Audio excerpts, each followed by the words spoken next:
Downtown Fargo, where culture, creativity, and community collide.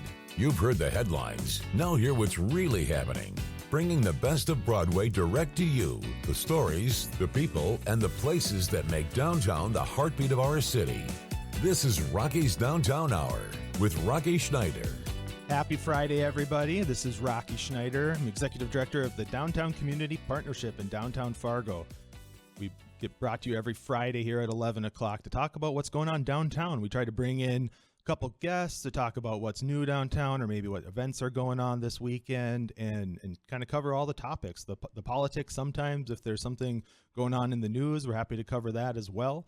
We do have a call-in as well, so if you're interested in calling in, 701-293-9000. Happy to take a phone call or email me at rocky@downtownfargo.com.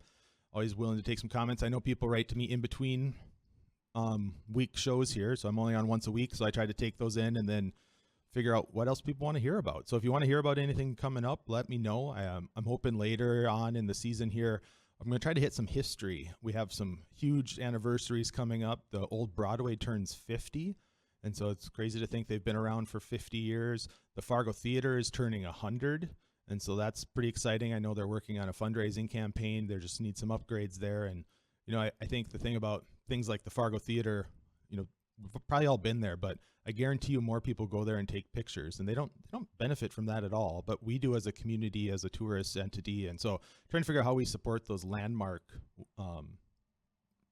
places like the Fargo Theater. How can we make sure that stays, you know, probably the most photographed place in the whole state, I'd bet, is the Fargo Theater marquee. And so how do we make sure that that stays for the next 100 years and kind of captures that history that we all love about our downtown and about our city and our region and our state. And so, but today we're going to talk about some new stuff going on. That's the old stuff in downtown. We have some new businesses opening up downtown. There's always something going on, but we have two guests on later in the show. We have Michael Nash from Nash Family Bacon. He's going to talk about bacon. And so I could probably go for hours about the different types of bacon, how I love bacon. But I tell a joke because my son last week and I bought some of his bacon, and I made one piece, or I made the whole pack, and I had one piece for myself, and my son, who's 8, said, "Dad, can I have the rest?" And so I said, sure, buddy, you know, and expecting him to eat a couple pieces, then I could come back to the kitchen. But nope, came back and it was all gone, and wasn't the dog. So it was good bacon. And then we're also going to have Dane Ferguson on. Dane's opened up a business called Ferguson Books in downtown, but I'm more excited. He's opening up another one next to that in Roberts Alley called Fergie's and Frenchie's Creperie, I think it's called. But he's going to make crepes and dirty sodas. And so that'll be a fun addition to downtown as well. And we have a couple new events coming up as well. So tomorrow, Saturday, we have the first ever downtown lemonade crawl.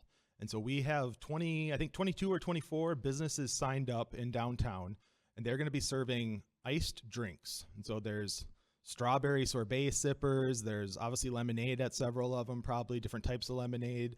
But I know Silver Linings has the sorbet drink. Stabo is having a lingonberry iced drink. And there's another glitter lemonade somewhere. And so take a look at our website or on Facebook. We still have tickets available. I think we've sold about 250 to 300. So I think we're probably, 50 to 100 tickets still available. We will be selling out. We will sell tomorrow at the Red River Market if you're interested and we still have any left. But otherwise, I'd buy them today if you're interested in looking for something to do tomorrow. That's from 1 to 5 tomorrow. So feel free to just come downtown. You get a handmade mug from Living the Dream Pottery that's are really cool. It's a cool glass. You get to pick out your own. They're not all the same. So you come down, look through the hundreds of them and pick your favorite colors or designs. And then you get to walk around and just get free drinks at 22 different places. And you'll probably have some of your favorite shops in there, but I guarantee you'll probably be in a shop you've never seen before and experience something new. Maybe you'll find a new favorite and hope you come back and when it's Christmas time or need a gift and you'll come back downtown or just get something for yourself. But it's a great time. Bring your kids. I think this is a perfect back to school. I know Fargo schools start next week. I think West Fargo may have started this week. I'm not sure. But, come down if you want to send your teenagers to do something fun and safe and easy to do. We're going to have free rides with the Broadway rickshaw. If you don't know what a rickshaw is, it's a guy on a bike with a cab behind him, a pedicab it's also called. But he's going to be giving free rides. There's a couple of those that go up and down Broadway and Main Avenue and then over to Bruhala. And so otherwise you can walk. It's going to be a beautiful day. So tickets at downtownfargo.com. That's our first ever. We also have some other firsts coming up. We are trying something in September that I hope works. but downtown is a shopping district, and we have amazing boutiques downtown. And so we're trying a downtown Fargo fashion show Friday on September 12th. And so this is a free event, so mark your calendars. We're thankful to have the support of an advocate in town of downtown, and just somebody who's been downtown for a long time, Deborah Fredrickson. She's been the kind of the heart behind our team at the DCP. Really, they're pushing us to do more in this time when our small businesses need our support. And her as just an individual, she doesn't have a store. It's not a sponsorship from some big company. It's just an individual that loves downtown and wants to give back. So she's helped us put together these 2 events to really highlight these small businesses. The Lemonade Crawl is getting into 22 different small businesses. The fashion show, we have 12 different businesses signed up. 8 are from downtown, 4 are from the area. But we're going to have boutiques, and they'll each have their models, and there'll be like fashion show like you see on TV. It's September 12th, starts at 5 o'clock. We'll have a DJ for an hour. We'll have drinks from the Rosewild restaurant. It's free. Come to Broadway Square and just sit down and watch. It'll be about from like 6 to 6:30. It'll be the show, and you'll see models from everything from, you know, the adult boutiques, but we also have Vela Kids in it that will have child models. And so you'll see every type of clothes and just have a good time, enjoy yourself. And then we'll have a pop-up shop for some of the new businesses downtown to enjoy a retail shopping experience that night too. So another good night for bring your kids down, to have a girls' night, you know, a date night, whatever you're looking for. We're going to have fun. And then last thing I wanted to talk about that's also new, trying a bunch of new things, but this is going to be fun. Working with Sophia Richards, who you might see on North Dakota Today, but she was also Miss North Dakota this last year. She's been a big advocate of downtown, and she had told me she really wanted a Miss Fargo pageant. So I think there's a bunch of Miss pageants around the state that then bubble up to Miss North Dakota, to Miss America. And I had joked at one point, like, why don't we have a Miss Downtown? And so now we do. And so on September 20th at Fargo Theater, there's going to be a pageant for picking Miss Fargo and a Miss Downtown. I think also a Teen Fargo pageant that day as well. So if you're interested, I don't know if the pageant has a cost or anything, but you can find out details on that by Googling it.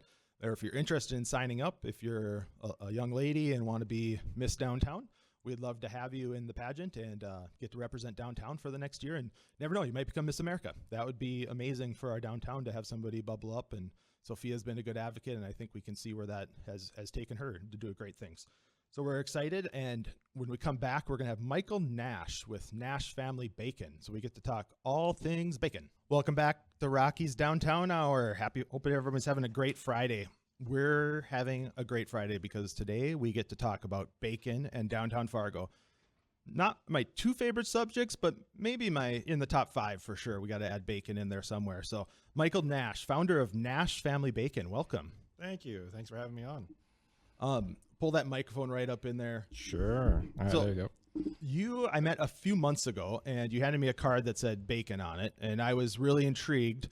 We met at Startup Brew, which is a weekly event that's put on by Emerging Prairie, where just a bunch of people doing cool things get together and we hear from somebody. And I think most people probably don't think about bacon as a startup opportunity. No, and kind of the barrier to entry is a little higher just because typically you're kind of competing against like national processing companies, but you also have, you know, between the USDA with the meats and you have to do the cure just to the right amount. There's a bit of a barrier to entry, and there is a lot of hard work going into it and a lot of paperwork, red tape, and whatnot. But honestly, it's something that I've been doing for 6 or 7 years as a hobby and gotten so much praise for it over time. I was giving away as gifts. People wanted more. Decided that, I want to try and turn this into a business. So I started up in January, and by June, I was finally able to get in the kitchen, the professional kitchen at Square One over there, and start making my bacon. So it took a little bit of effort, but, hats off to the folks at the Fargo Cass Public Health. They have been great in helping me get everything set up. So, yeah. And so now you have sort of a storefront or a pop-up storefront in what some of us downtown refer to as the old Scan Design building, but it's on the 100 block of downtown, and you're there part-time. What are your hours look like?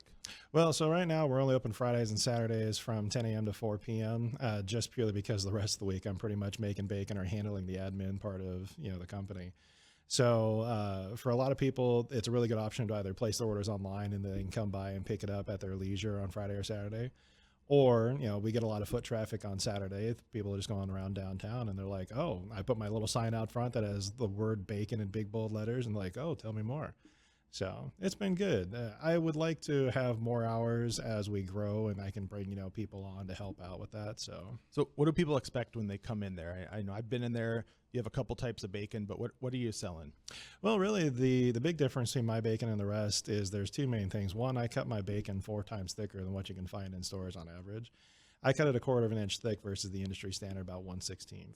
And so you get that really thick piece of bacon, which I've come to love. And then the other difference is that I do a dry rub versus the industry standard injection cure, which again, I also think has a much better flavor.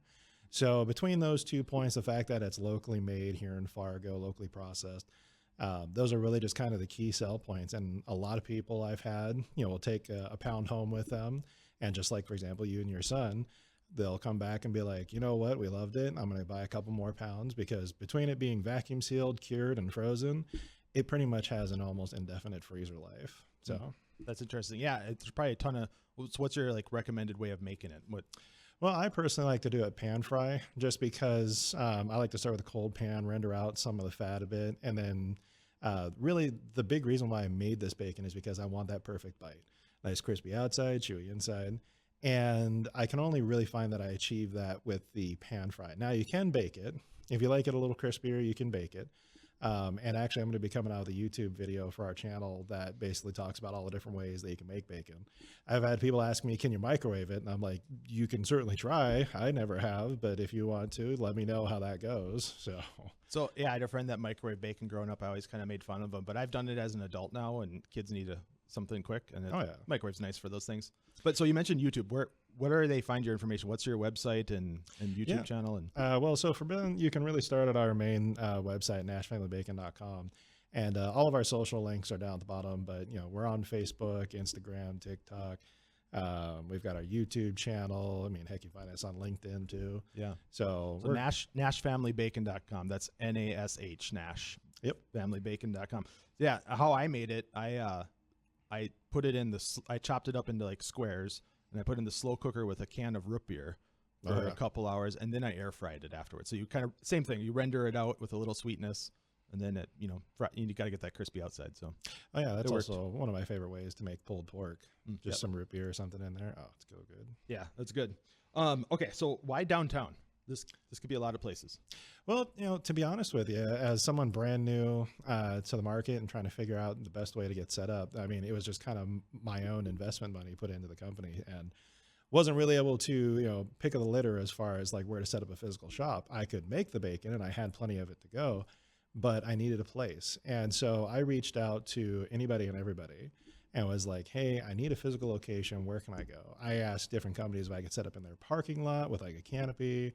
Could I set up over here? And one thing led to another thing. I went to the SBDC, the Small Business Development Center, which hats off to them. They are a great resource too. And I went to them, and they plugged me in with a property resource group. And then kind of one thing led to another. And I found myself setting up in the Scan Design, the old Scan Design furniture store. And it's 10,000 square feet, and I'm using about 300 of it. So but it's been a great opportunity for me. And really appreciate them giving me the opportunity to sell bacon out of there. So what's the dream going forward? Because obviously that space is not your long term. I mean, it'd be awesome to have 10,000 square feet of bacon themed, products, but that's probably not realistic. So what's the dream? Do you want to have your own storefront? Do you want to collab with a bunch of restaurants and stuff, and then work out of behind the scenes, or do you like the storefront interacting with people? And go ahead. Well, that's a great question, Rocky. Thank you.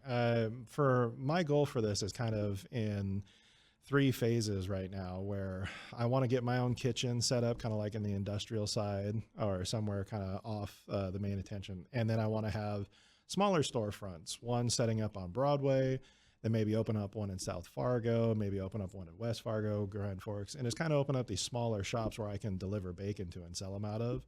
But the ultimate goal is to actually open up a bacon processing plant here in Fargo, to where I can have USDA inspectors on site, and I can actually sell to grocery stores. I can sell to national chains. So slowly but surely, as we gain the revenue and we're able to grow the company, the goal will be to have a much larger facility here in Fargo. Have you done any local collaborations? It just seems like, I know I had I'm going to blank on her name now, the Colorful Cookie or something like that on a few weeks ago. And she was saying how when she started, she started collaborating at the market, Red River Market, and now she uses the local vanilla she buys there and all these other things. And so I feel like that was such a cool kind of people working together on stuff. Has anybody approached you about using your bacon? Yeah, there's been a couple of different restaurants that have approached me about using my bacon just because it is so thick and it is a little more unique to what most people are used to. But as far as like the ingredients goes, it's pretty straightforward. I do use like the local sugar for the most part, and then salt, and then the curing salt. And we're working on doing like a maple sugar as well. So the opportunity to collaborate, I think, is there. And networking has been a great opportunity for me to start talking to them about, hey, would you like to use bacon? So yeah, I've been approached a few times. What do you want people to know about bacon that they might not realize? Oh, that's a tough one. I really think it's probably the versatility of the meat. Because to be honest with you, a lot of people, when you say bacon, you think, oh, well, on the side of the plate for my breakfast, or maybe even a breakfast burrito. And that's great. But for example, my wife and I, we love to do a carbonara. And typically with that, you use guanciale, which is cured pork jowl. And for those that are unfamiliar with it, that is usually a very pricey piece of meat. And like you can pick some up, I think, at Bruhala, which is where we got ours. And I was like, you know what? I'm going to substitute my chopped bacon in this and see what it does. And sure enough, it has almost the exact same, type of flavor. Guanciale is a little different. It's usually a little firmer and a little more marbled. But to be honest with you, it's basically substituting my bacon into that has, one, saved me a ton of money, and it's two, been just very useful for multiple recipes. I call my sauce bacon or chopped bacon sauce bacon because I use it in my red sauces. I use it as a starter. I start with the bacon, then I toss the veggies in there to saute, toss in the tomatoes, and give it a few hours. It braises. By the time you put the red sauce in your mouth, the bacon is practically melted. So it's really just kind of the versatility of the ingredient. So we're talking with Michael Nash from Nash Family Bacon, who has a new pop-up store in the 100 block of downtown. And so if you're out at the market this weekend or just walking around downtown or work downtown, you should stop in and grab a pack of bacon and experience why it's different than your typical bacon that you buy at the store. And I bet you'd be back. Are you going to start a subscription service? Well, that'd be nice. Maybe we can set up some kind of delivery for, people who want it pretty consistently. But I do want to add to that. Unfortunately, we're going to be closed this weekend because we had such a great turnout last week and we are sold out of our bacon.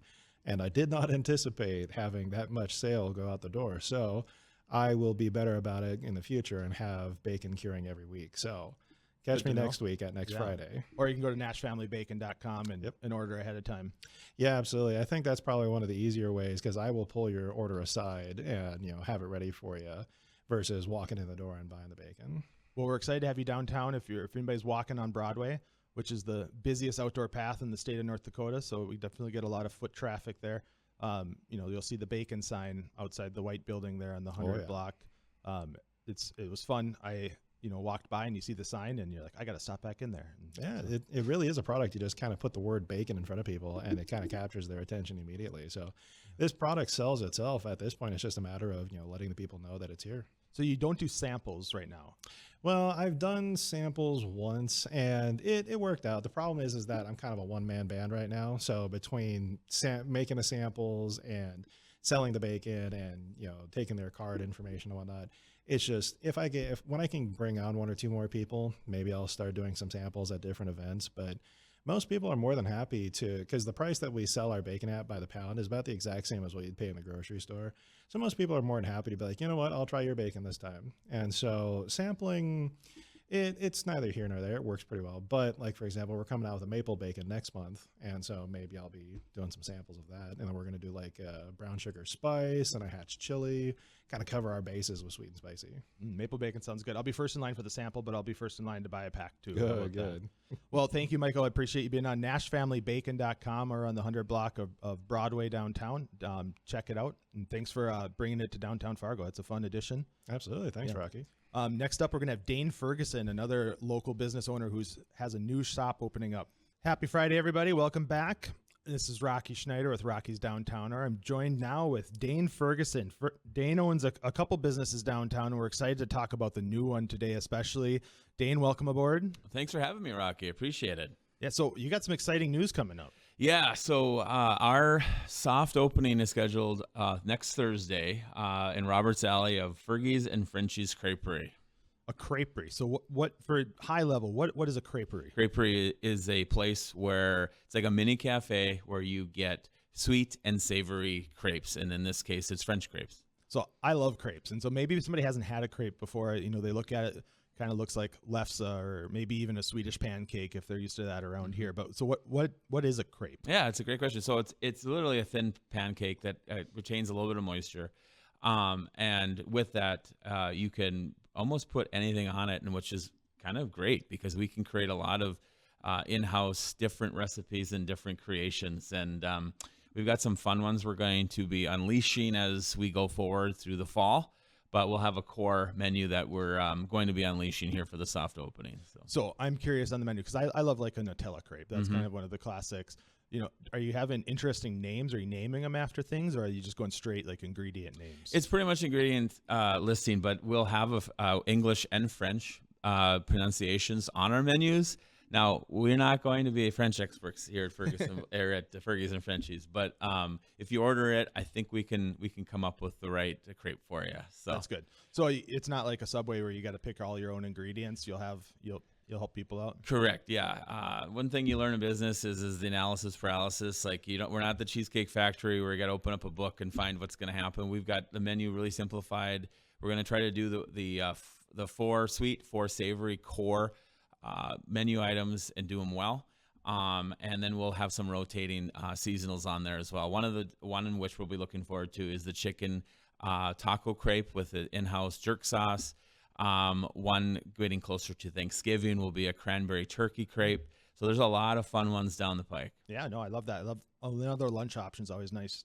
That's great. What sort of inspired you? Did you look around and say, "Hey, we don't have this here. We need this," or do you just love them, or what's your passion? A lot of all of that, but it's like an entrepreneur always looks at what is the market lacking and how can I provide it, right? Well, it's kind of born out of just by happenstance, I'd say.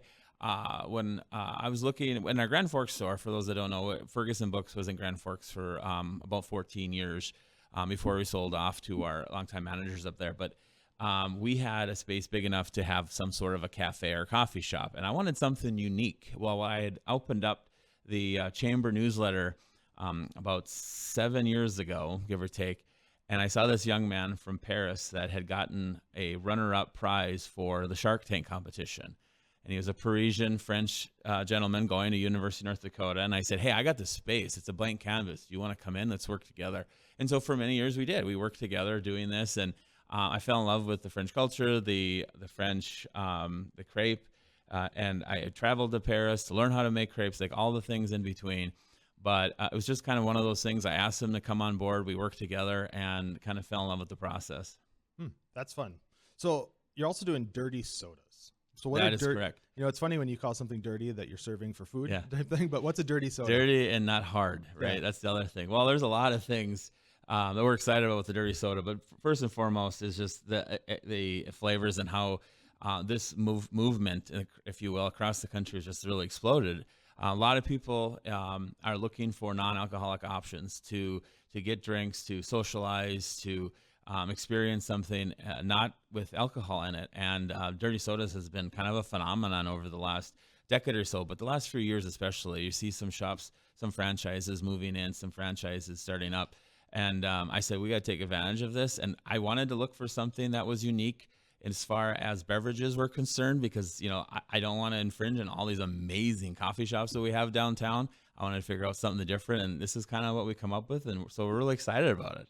So this is going to be located in Roberts Alley in downtown Fargo, so just off 2nd Avenue there for people trying to geolocate that. And Roberts Alley is where Beer and Fish is, and Marge's bar, and I think it's a cool space. And so why'd you pick Roberts Alley? Well, it's a great question. I've been eyeballing Roberts Alley for quite a while. It's such a great startup place, location-wise.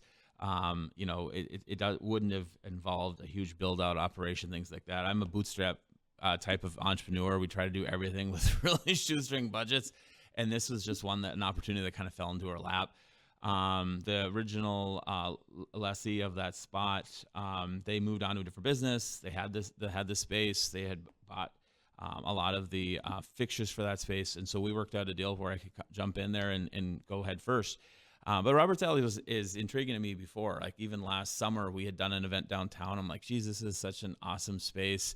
And I just really wanted to grab on. I mean, the location that we're in now, we actually were at one point looking at plumbing estimates to see if we could get some of this concept in there. And then we just jumped in head first with the bookstore. Okay, so you said you're having a soft opening soon. Where can people find information about? So we're talking about Fergie's and Frenchie's Creperie that's opening up in Roberts Alley. So where do they find more information about that after? We have a Facebook page, Fergie's and Frenchie's. Just type it into Facebook. If you're not a Facebook user or just want to find something a little bit more, we have our website is fergusonbooks.com is our home base website. But there's going to be links all over that and some pages dedicated to the Fergie's and Frenchie's brand right there. And how long do we have to wait before we can walk up? Well, Thursday is our soft opening, but I will say that we might be giving a little tease starting tomorrow. So if you're around for the lemonade walk and the farmer's market, swing by and see what's going on. Yeah. Lemonade crawl from 1 to 5 tomorrow. If you haven't bought tickets yet, downtownfargo.com. Just throw that out there. We still have some tickets left. Okay, so what are your future plans with this? What's the goal? Or you want to have multiple of these? Do you want this to... Yeah, it's a great question. We'll kind of see where the momentum takes us. My ultimate dream, and I've worked on this for many years, is to create a space where you've got the books. You asked why the books were a part of this to begin with. This is kind of what I've been doing for 15 years, and I just love what bookstores create with community and whatnot. But what I would love to create is have an in-space where we have the creperie, the bookshop, and a lounge, really. And we got close last summer with some potential investors helping me out. One of them was out of state, didn't work out. And so this is kind of our way to say, hey, let's play with these brands and see how they do. Let's do what we can and do it right and do it the first time type deal and go from there. But yeah, whether we have Fergie's and Frenchie's all over Fargo, all over North Dakota, Midwest, that's always the dream. But right now we'll just take one step at a time and see where it goes. Yeah, let's talk about Ferguson Books. So I've had a few different bookstores places, and now you're in downtown Fargo. Obviously the competition with online sales is always, an ongoing thing. So how do you make it a unique experience? Yeah, right? That's what you're talking about. Well, the biggest one is events. We've got some awesome events coming up. We got authors this weekend. The following weekend, you can check our website for that. And then we have a book club as well next Thursday. So it's going to be coinciding with our soft opening next Thursday. So we definitely want you lean in on that. Like, what can we do for the community? And we provide an event space. As much as, or as little space as we have, we still make that work. We do mostly meet and greet style author events. But also to the service. I mean, just like anything in 21st century retail is that you have to have service and experience, and they have to be bar none, second to none. Otherwise, yeah, you're competing with your phone literally all day, not only just for product, but attention. So what we want to make sure is that like our staff are well versed in what they read. I don't make that fake. Like they have to, if they like books and they read, they're hired and then they have to pitch what they like and interact with the customers. I'm not a big fan of bookstores that are persnickety and pretentious and judgy and what people read. If I get that vibe right out of the way, I don't hire you, because that's not what I want to portray in my businesses. I want to portray approachability and making sure that they feel comfortable and welcomed in our space. And so that's a big one. And then it's the product. Our product for a variance is different than anyone else because we carry the brand new titles along with some older ones that are out there. And then with the smaller space, we rotate stuff a lot quicker. Yeah, I mean, that's great. That's what I love about downtown is everything's an event down there. When you come down, there's always something more than just going shopping. You're not just walking into a store buying something and walking out. You try to take advantage of it. But I found that through COVID. I remember myself in COVID, the first tough time was it was tough being alone, right, away from people. Then all of a sudden you're like, I love the outdoors, and everybody bought bikes and those sort of things. And then we went back to like, I kind of miss people again, and now our events are active and people are looking for a way to re-engage. And, right. I think book clubs are a great way to do that. And you're talking about other ideas. How do you, do a lounge and a bookstore together where you can spend some time there. And I like that. So that's a fun idea. So I'm going to ask, what are you reading right now? Actually, boring stuff usually. Now I might out-boring you with the book I'm reading, so I'm reading a book it's a Harvard Business Review book that's all to do with customer experience and how much it's changed in retail, right? And so It's like talking about down to the cent. How does like Disney monetize experience, right? Yep. And so I'm reading stuff like that. I don't read as nearly as much fiction as I wish I should, because that's what my customers are looking for. Lean on my staff for that mostly, but I've tried. There's a lot of great authors out there that I've started reading and looking into. One of them is Alex McKellidy's Silent Patient. I mean, there's stuff you've heard of. So I try to tackle some of these just so I know some of these titles, and they're good to read. But between Two Businesses, Four Kids, A Partridge in a Pear Tree, it's hard to get into fiction. I'm always just reading stuff for work, but yeah. So if somebody wants to get involved in the downtown book club, how do you sign up? Do you That's have to, awesome. Yeah. No, you just show up. I mean, we're going to be meeting. no secret handshake. No secret handshake. We're going to be meeting in the alley. We've been going over to over to Boiler Room now that they are kind of restructuring. We'll probably see if we can still use their patio. We'll see how many people show up. We'd love to have a ton of people, and then we just go to one of the restaurants. But this is going to be next Thursday. I believe it's at 6. Don't correct me if I'm wrong. It's going to be on our website.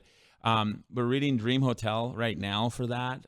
If you haven't read it or are just starting to read it, still come to the book club, because you'll be able to pick the next book. And we usually give specials that day. So it's again, nice social outlet. No pressure if you didn't read the book. Like I said, we try not to be judgmental. So if you read one page or the whole book, we'll still welcome you in. So we have Dane with Ferguson Books and opening up maybe tomorrow from 1 to 5 during the lemonade crawl, but soft opening next Thursday. Fergie's and Frenchie's Creperie. So you can come out and get savory or sweet crepes. And we're just excited to have you in downtown and look forward to your next venture as well. I know you're kind of constantly doing the grind. So appreciate that. And we'll have you back on the radio with your next venture, or after I get my favorite crepe, we'll bring you back on. Absolutely. Appreciate it. Thanks for having me, Rocky. All right, when we come back, I will talk more about what's going on in downtown Fargo. Welcome back to our last segment here on Rocky's Downtown Hour, and I just want to maybe take a moment to address some of the headlines going on in what's going on downtown and local news. I think we saw an interesting story about Sheriff Johnner and his trip downtown, and how I think he was riding along with some of the local Fargo police officers, and just some of the feedback they get while doing their job. I've been with the police officers when they've been enforcing things, when they've been engaging, and almost overwhelmingly, people love to engage with police officers, and they're great. They hand out stickers to kids, and people like to look at their cars and their lights and everything. But they do receive some comments I can't say on the radio sometimes, and I think, obviously looking around the nation, there are a lot of incidents, too many, maybe lots of subjective word, but there's too many incidents where there's police overreach that lead to an awful lot of shares and, blowback. And I think that's all perfectly valid. But I think we need to remember too, that this shouldn't be portrayed on every police officer, and nor should we feel like, well, maybe it's our right to say whatever we want. You shouldn't feel good about it. These are people that deserve our respect. Every officer I've worked with in downtown Fargo has been just pushing it nonstop to try to keep up with what their tasks are, and they go through a lot of stress and pressures. And down to the one, I've loved working with every one of them. They're hardworking men and women, and they deserve our respect. And they're out there every day doing the best they can to make it safe with the resources they have. And so I just want to make that clear, from the sheriff's office to the police department. I think, the sheriff and the chief, they're big boys. They can take their critiques too. And I think it's our sort of American right to critique them as much as we want.